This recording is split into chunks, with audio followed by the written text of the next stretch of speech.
की शुरुआत होती है एक साइंटिफिक लैब से। वहाँ पर चूहों के ऊपर कुछ एक्सपेरिमेंट किए जा रहे थे। एक साइंटिस्ट बहुत ही बड़ा एक्सपेरिमेंट कर रहा था। उसने एक चूहे को खास तरह का सीरम दिया और फिर उसे एक बंद डब्बे में रखा। कुछ देर बाद जब उसने उस चूहे को चेक किया तो उसकी आंखें हैरानी और खुशी से भर गई। एक्सपेरिमेंट कामयाब हो गया था। वो तुरंत अपने सीनियर के पास भागा जिनका नाम है डॉक्टर आंद्रेस। उसने उन्हें ये जबरदस्त खबर बताई। जिस प्रोजेक्ट पर वो लोग काफी सालों से काम कर रहे थे उसमें आखिरकार बड़ी सफलता मिली। इस बड़ी कामयाबी के बाद एक बड़ी प्रेस कॉन्फ्रेंस रखी गई। डॉक्टर आंद्रेस लोगों के सामने खड़े हुए और अपना काम समझाया। उन्होंने दुनिया की मुश्किलों के बारे में बात की। हर तरफ जंग, मौसम का बदलना और प्रदूषण जैसी चीजें लोगों को परेशान कर रही हैं। उन्होंने टेबल पर रखा हुआ एक छोटा बॉक्स हटाया और उसके नीचे एक छोटा सा आदमी खड़ा था। ये हैं डॉक्टर जॉर्जन, जो इस प्रोजेक्ट के मेन साइंटिस्ट हैं। उन्हें देखकर सब लोग बिल्कुल चुप हो गए। डॉक्टर जॉर्जन ने बताया कि उनकी टीम के 32 लोग,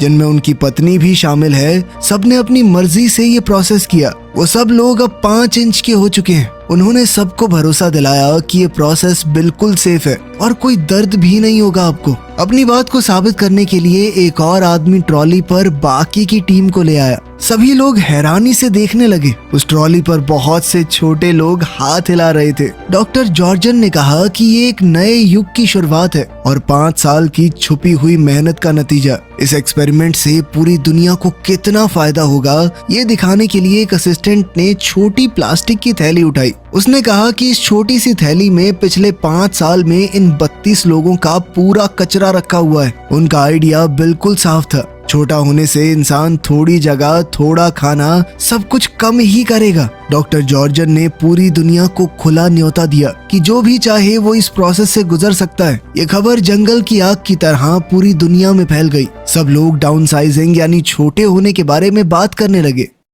अब कहानी का फोकस हमारे हीरो पॉल पर जाता है। पॉल इस वक्त एक बहुत ही नॉर्मल जिंदगी जी रहा था, अपनी बीमार माँ का घर पर ख्याल रखते हुए। बदकिस्मती से उसके बहुत ख्याल रखने के बावजूद उसकी माँ की तबीयत बिगड़ती गई और कुछ समय बाद उनकी मौत भी हो गई। पॉल एक फैक्ट्री में काम करता था और साथ साथ बीमार लोगों की मदद भी। उसे तहे दिल से लोगों की मदद करना बहुत पसंद था। पॉल की शादी ऑड्री नाम की एक औरत से हुई। उनके बच्चे तो नहीं थे, लेकिन दोनों एक दूसरे से बहुत प्यार करते हैं। शादी के बाद उन्होंने एक नया घर खरीदा जिसमें उनकी सारी सेविंग्स खत्म हो गई। तब पॉल को समझ आया कि अपने सपनों को पूरा करना कितना मुश्किल और महंगा है। एक शाम पॉल और ऑड्री अपने दोस्तों के साथ एक पार्टी में गए। इस पार्टी की मेन अट्रैक्शन 2 छोटे लोग थे, डेव और कैरल। ये लोग यहाँ पर डाउन साइजिंग का फायदा बताने आए हैं। डेव ने भीड़ को बताया कि छोटा होने का कोई नुकसान नहीं है। उन्हें जो कुछ भी पसंद है वो सब कुछ कर सकते हैं, लेकिन एक ऐसी दुनिया में जहाँ उनका पैसा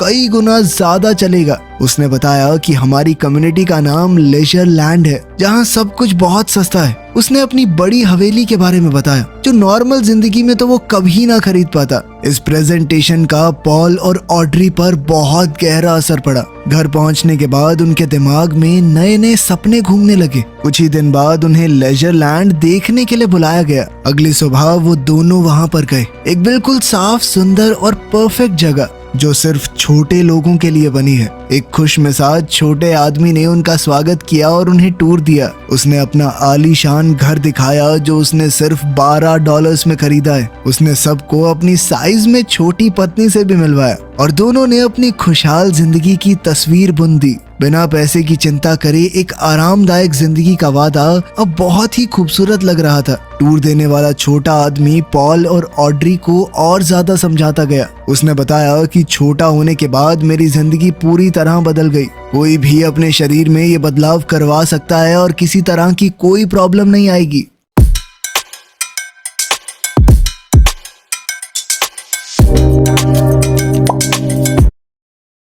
इसके बाद पॉल और ऑड्री डॉक्टर से मिले। डॉक्टर ने पैसों की सच्चाई बिल्कुल साफ शब्दों में बताई। उन्होंने कहा कि छोटा होने के बाद उनका बड़ा घर बेकार हो जाएगा, वो उसे बेच सकते हैं और उस पैसे से लेजर लैंड में बहुत ज्यादा अमीर हो जाएंगे। वो वहाँ सब कुछ ही। कोई भी अपने शरीर में ये बदलाव करवा सकता है और किसी तरह की कोई प्रॉब्लम नहीं आएगी।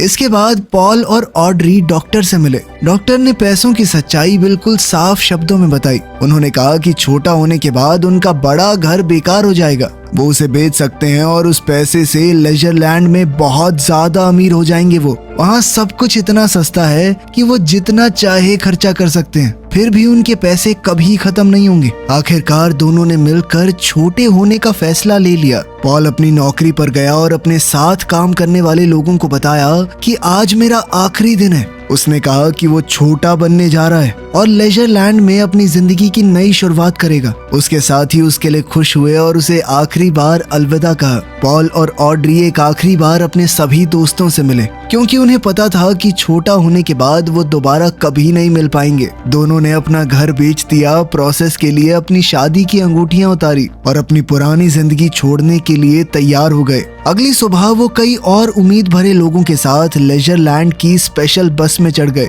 वो बस उन्हें एक बहुत बड़ी फैक्ट्री में ले गई, जहाँ पर इंसानों को बदलने का काम होता था। यहाँ उन्हें एक आखिरी मौका दिया गया अपना फैसला बदलने का। एक ऑफिसर ने पूछा कि क्या आपके मन में कोई भी डाउट है? कोई आपको मजबूर तो नहीं कर रहा? पॉल और ऑड्री दोनों ने पूरे भरोसे के साथ कहा कि वो अपनी मर्जी से ये सब कुछ कर रहे हैं। उन्हें बताया गया कि आदमी और औरतों का प्रोसेस अलग अलग जगहों पर होता है। दोनों आखिरी बार गले लगे और वादा किया कि दूसरी तरफ मिलेंगे। पॉल को उसके एरिया में ले जाया गया जहाँ बहुत सारे नंगे आदमी खड़े थे। उन्हें छोटा करने की तैयारी पूरे जोरों शोरों पर थी। उनके शरीर के सारे बाल पूरी तरह शेव कर दिए गए। जो दांत खराब या सड़ रहे थे उन्हें निकाल दिया गया। ये सब कुछ बेहोशी के दौरान हुआ तो उन्हें कोई फर्क नहीं पड़ा। बेहोश होने के बाद पॉल को एक बड़ी एडवांस मशीन में रखा गया। यह प्रोसेस लगभग 20 मिनट चला और जब सब खत्म हुआ तो पॉल बिल्कुल परफेक्ट तरीके से सिर्फ 5 इंच का हो गया। नए छोटे हुए लोगों को फिर एक रिकवरी एरिया में ले जाया गया, जहाँ सब कुछ उनके नए साइज के हिसाब से बना हुआ था। अब उनके साथ छोटे हो चुके डॉक्टर्स मौजूद थे। उनके निकाले गए दांतों की जगह पर छोटे आर्टिफिशियल दांत भी लगाए गए। काफी लंबे समय के बाद पॉल को होश आया। वो इस वक्त एक छोटे से बेड पर लेटा हुआ था। एक नर्स जो खुद भी साइज में छोटी है, उसने उसे संभाला और कहा कि तुम पूरी तरह ठीक हो। पूरा प्रोसेस सक्सेसफुल रहा। उसने पॉल को छोटे कपड़े दिए और एक बड़ा सा बिस्किट भी ला कर दिया, जो पॉल के नए नजरिए से एक सोफे की गद्दी जैसा लग रहा था। लेकिन पॉल को अपनी चिंता नहीं थी। उसकी आंखें तो सिर्फ उसकी पत्नी ऑड्री को ढूंढ रही थी। उसी वक्त उसका फोन बजा। ये कॉल ऑड्री का था। उसकी आवाज में डर और पछतावा भरा पड़ा था। उसने जो कहा वो सुनकर पॉल पूरी तरह से टूट गया।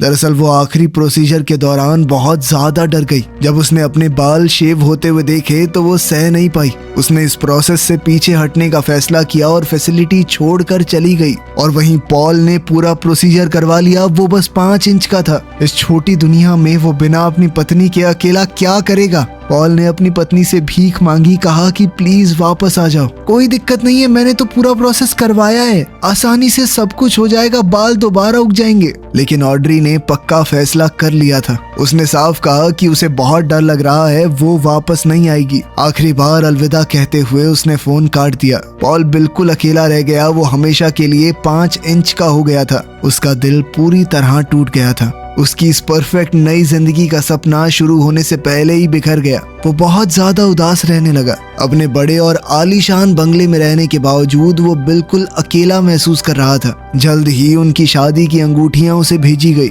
उन्हें देखकर, जो उसके साइज के हिसाब से बहुत ज्यादा बड़ी हैं, उसका दर्द और ज्यादा गहरा हो गया। एक पूरा साल गुजर गया। पॉल अकेला ही रहा। वो ऐश की जिंदगी तो जी रहा था, लेकिन उसे बांटने के लिए उसके पास कोई नहीं था। कभी कभी वो अपने दोस्त डेव से मिलता है, जो उसे समझाता था कि यहाँ पर बहुत सारी औरतें हैं, कोई मिल जाएगी तुझे, इतना क्यों सोच रहा है। एक शाम पॉल अपने घर पर एक डेट के साथ था, लेकिन सब कुछ थोड़ा जबरदस्ती खाली सा लग रहा था। उसके ऊपर वाले फ्लोर का पड़ोसी डूसान, जिसे हल्ला मचाने और पार्टी करने का बहुत शौक है, अचानक अंदर घुस आया। उसने पॉल को अपनी बड़ी पार्टी का इनविटेशन दिया। पॉल के पास वैसे भी कुछ करने को था नहीं, तो उसने हाँ कह दिया।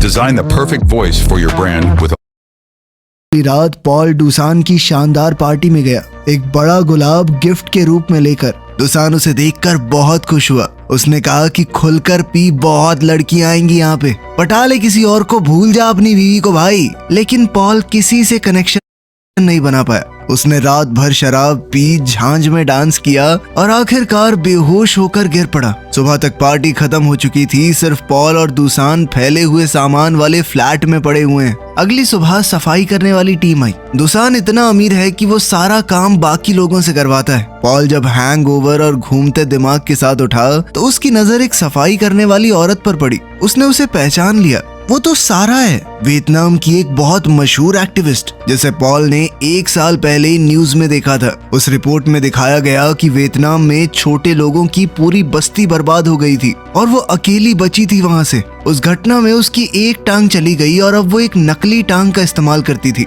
पॉल उसके पास गया। उसे देखकर बहुत हैरानी हुई कि इस तरह का काम एक मशहूर औरत क्यों कर रही है। उसने कहा कि मैं तुम्हारी कहानी जानता हूँ और कहने लगा कि तुम तो पहले एक जर्नलिस्ट थी, ये सफाई का काम क्यों कर रही हो। सारा ने सीधे तौर पर कहा कि मुझे जिंदा रहना है और ये नौकरी थोड़े पैसे देती है जिंदगी काटने के लिए। पॉल ने देखा कि वो दुसान के फ्लैट से कुछ दवाइयाँ इकट्ठा कर रही है। पॉल ने उसे रोका, कहा कि ये दवाइयाँ लेना ठीक नहीं होगा। उसने बताया कि एक बीमार दोस्त के लिए है। दुसान दरअसल सफाई वालों को खुली छूट देता है कि जिसे जो चीज काम की लगे वो ले सकता है। पॉल भी अपनी पिछली जिंदगी में बीमार लोगों की मदद करता था। उसने ध्यान दिया कि सारा की नकली टांग गलत तरीके से लगी है और उसे चलते हुए दर्द हो रहा होगा। उसने कहा कि मैं ठीक कर सकता हूँ तुम्हारी टांग को। सारा उसकी इस बात से बहुत खुश हुई। उसने पॉल से कहा कि तुम एक अच्छे आदमी हो और साथ ही तुम्हें मेडिकल नॉलेज भी है, तो क्या तुम मेरी बीमार दोस्त को देखने चलोगे। उसकी मजबूरी देखते हुए और अपनी जिंदगी को कोई मतलब देने के लिए पॉल ने हाँ कह दिया।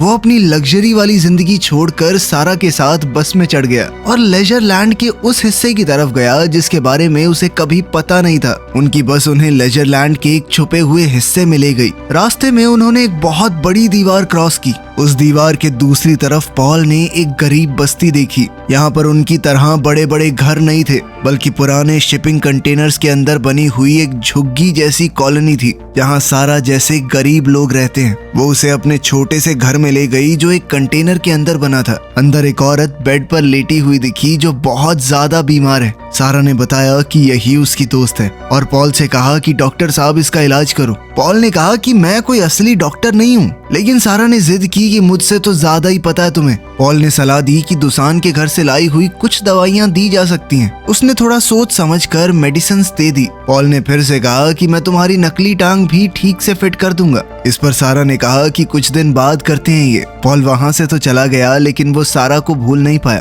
कुछ दिन बाद वो दोबारा उसके घर गया। सारा के पास एक बुरी खबर थी। वो बीमार औरत जिसे उन्होंने मेडिसिन दी थी वो मर गई। उसने डर के साथ कहा कि शायद मैंने उसे ज्यादा दवाई दे दी, लेकिन उसने ये भी कहा कि मरने से पहले उसके चेहरे पर मुस्कान थी, मानो उसे दर्द से आखिरकार छुटकारा मिल गया हो। पॉल ने फिर उसकी नकली टांग ठीक करनी शुरू की। जब वो ढीले स्क्रूज को टाइट कर रहा था तो सारा ने अपनी कहानी बतानी शुरू की। उसने बताया कि वियतनाम में मैंने सरकार के डैम प्रोजेक्ट के खिलाफ प्रोटेस्ट किया था, इसीलिए मुझे जेल में डाल दिया गया। उसकी बहन भी उसके साथ जेल गई और वहाँ पर हुई पिटाई को सह नहीं पाई, मर गई। इस सब के दौरान ही एक दुर्घटना में उसकी टांग चली गई। पॉल अपना काम कर ही रहा था कि अचानक से नकली टांग टूट गई। सारा बहुत गुस्सा हो गई कि जैसी चल रही थी वैसी भी नहीं छोड़ी तूने तो। लेकिन पॉल ने हार नहीं मानी। उसने सारा को कंधों पर उठाया और अपनी गलती सुधारने के लिए कहा कि सफाई का काम मैं करूंगा जब तक तुम्हारी टांग ठीक नहीं कर देता। अब वो लेजर लैंड के अमीर लोगों के घर की सफाई करने लगा। ये काम उसके पिछले कामों से बहुत नीचा काम था, लेकिन पॉल को इस बात से कोई प्रॉब्लम नहीं थी। उसे दूसरों की मदद करते हुए फिर से अपनी जिंदगी का कोई मतलब मिल गया था। वो कई दिनों तक उसके साथ रहा। इस दौरान उसने सारा का एक और रूप देखा। उसने देखा कि कैसे वो अपनी गरीबी के बावजूद दूसरे बूढ़े और बीमार लोगों की मदद करती है, उन्हें खाना और बाकी सामान देती है। उसकी ये दया और अच्छाई पॉल के दिल की गहराइयों को छू गई।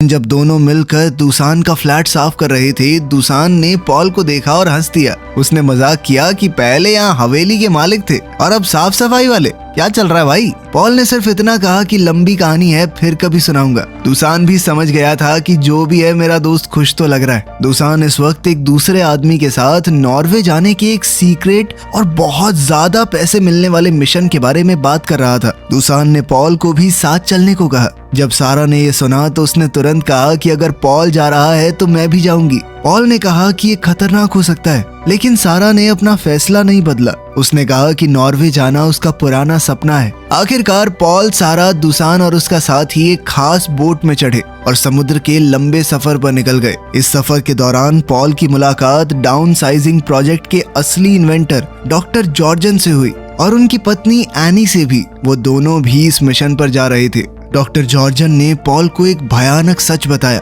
उन्होंने कहा कि पिघलते ग्लेशियर्स के अंदर से बहुत ज्यादा मीथेन गैस निकल रही है और अगर ऐसा ही चलता रहा तो पूरी दुनिया खत्म हो जाएगी। इसे रोकने के लिए ही मैं इंसानों को छोटा करना चाहता था। अगर ये ग्लेशियर ना पिघले तो हमारा काम बन जाता, लेकिन सभी लोग छोटे होने के लिए तैयार नहीं है और इस स्पीड से इसे रोकने का कोई तरीका नहीं बचा है। तो ये समझ लो कि दुनिया खत्म होने से पहले ये आखिरी पार्टी की तरह है। पॉल के लिए ये सब कुछ समझना बहुत मुश्किल हो रहा था। उसने सारा से बात की और वो भी इस बात को पचा नहीं पा रही थी कि क्या दुनिया सच में खत्म हो जाएगी। उस रात ये भारी सच और उनके बीच बढ़ती हुई नजदीकियां दोनों को पास ले आई। पॉल और सारा एक दूसरे के करीब आए। पॉल ने सारा को चूम लिया और दोनों ने रात साथ बिताई।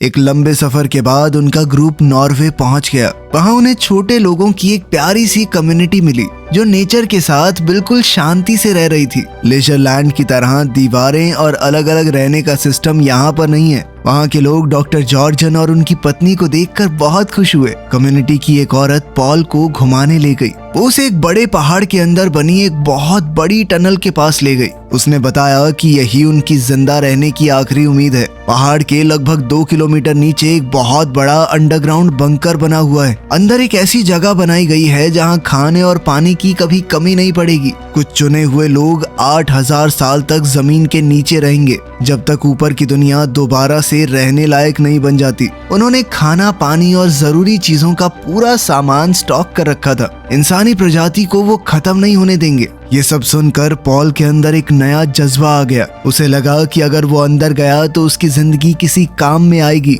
उसने खुशी खुशी सारा को बताया कि मैंने बंकर में जाने का फैसला कर लिया है। उसे लग रहा था कि वो इंसानों को बचाने में अपना योगदान दे पाएगा, लेकिन सारा का दिल टूट गया। वो गुस्से में आ गई। उसने पॉल से पूछा कि हमारे बीच जो कुछ भी हुआ उसके बाद तुम मुझे कैसे छोड़ सकते हो। उसने पूछा कि क्या तुम बस टाइम पास कर रहे थे मेरे साथ, सच में प्यार नहीं करते मुझसे। इस बात का पॉल ने कोई सीधा जवाब नहीं दिया। पॉल अपनी बात पर अड़ा रहा कि मुझे अंदर जाना ही है, यही रास्ता है मेरा। पॉल की इन बातों ने सारा को तोड़ दिया। वो रो पड़ी। पॉल ने दुसान को भी अपना फैसला बताया। दुसान ने कहा कि तू ऊपर रहकर भी तो लोगों की मदद कर सकता है, लेकिन पॉल ने अपना मन बना लिया था। जब बंकर में जाने का वक्त हुआ तो सभी लोग एक साथ सूरज को ढलते हुए देखने लगे। वो जानते थे कि अपनी जिंदगी में दोबारा कभी सूरज नहीं देख पाएंगे। पॉल ने सबको अलविदा कहा। उसकी और सारा की आंखें मिली। सारा बिना कुछ बोले उसे रुकने के लिए कह रही थी, लेकिन पॉल ने पीछे नहीं देखा और अंधेरी टनल के अंदर चला गया।